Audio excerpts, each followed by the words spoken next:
Chapter 8, A Fallen Kingdom. Billy Two-Tone McPhee was murdered in 1975.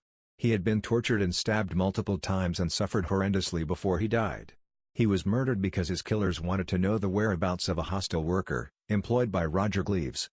His brutalized body was found in a lay-by in Crawley in Sussex. The pathologist likened his murder to that of a gangland killing. It was alleged that not only did Gleaves order the murder of Billy but also was present and actively involved in Billy's demise. Homeless and alone in London, Billy was easy pickings for Gleaves when he arrived penniless from Bannockburn in Scotland. During filming of a documentary called Johnny Go Home, the crew became aware that something sinister was being played out before their eyes. They continued to film what was transpiring and in turn being major players in the bringing down of the Gleaves empire and gathering evidence against Billy's murderers. At the Old Bailey in London, David Johnson, Philip Holland and Michael Woodlands were sentenced to life imprisonment.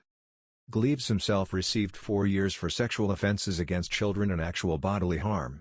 He wasn't charged with Billy's death even though the wife of one of the accused gave evidence that Gleaves was in fact present during the attack on Billy. Further proof may be that Gleaves was beyond the law. Because of the damning evidence gathered by the TV crew and the Metropolitan Police, the Bishop's empire started to crumble. All of his hostels were closed down and questions were asked about his relationship with Lambeth as well as other local councils in London.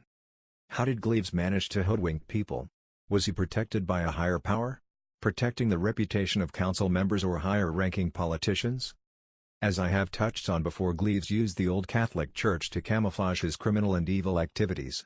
To gain some respectability in the community, he renovated a disused railway station waiting room at Crystal Palace in southeast London into the Church of St. Bonaventure, which not surprisingly was next door to a scout hut. Gleaves does seem to have a passion for railways and does seem to have a very strong relationships with British Rail as well as the British Railway Police. The fact that he was able to wander around Euston Station with immunity picking up young boys on a regular basis would give weight to this assumption, especially when you consider that CCTV was in operation in 1972 at Euston Station. Gleaves isn't the only pedophile with fondness for the railway either. Russell Howard Tricker was a pedophile who was involved with the Bluebell Railway as well as a coach driver. He used his driving job to traffic kids from London to Amsterdam, where the likes of Welsh Witch Alan Williams and the infamous Warwick Spinks took them into their sex clubs to perform for other pedophiles as well as themselves. Williams's club was called Boys Club 21, which was at 21 Spruestrat, while Spinks's was in residence at the Hay Palace at 44 Spruestrat just across the road. Both put on sex shows involving young boys. Williams, Spinks and Tricker were known to be involved in child trafficking across Europe as far as Prague. Spinks has links to the Elm Guest House and snuff movies involving children. These are movies where people are actually murdered. What Spinks is more infamous for, though, are his visits to the child brothel at the Elm Guest House.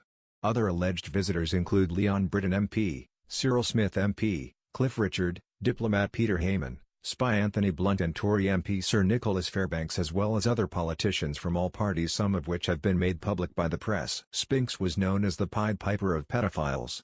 It's alleged he told one police officer that he could arrange sex with boys in Prague, Amsterdam and Poland for as little as 10p. The sheer volume of children involved must have been immense to maintain the luxurious lifestyle he was accustomed to.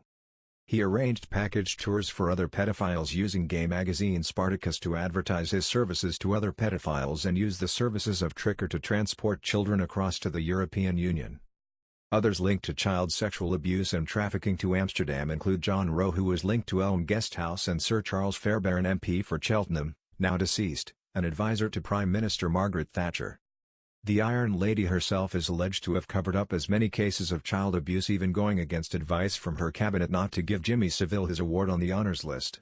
Many members of her government were suspected of offences against children, some of whom are Sir Peter Morrison, Leon Britton as well as pedophile diplomat Peter Heyman, who it's alleged had been abusing children since 1966 when he was a minister in the Foreign Office. Many of the names mentioned were also members of the Pedophile Information Exchange, which beggars the question, how protected was the establishment, and was there a second secret pie list of VIPs that had to be protected for reasons of national security?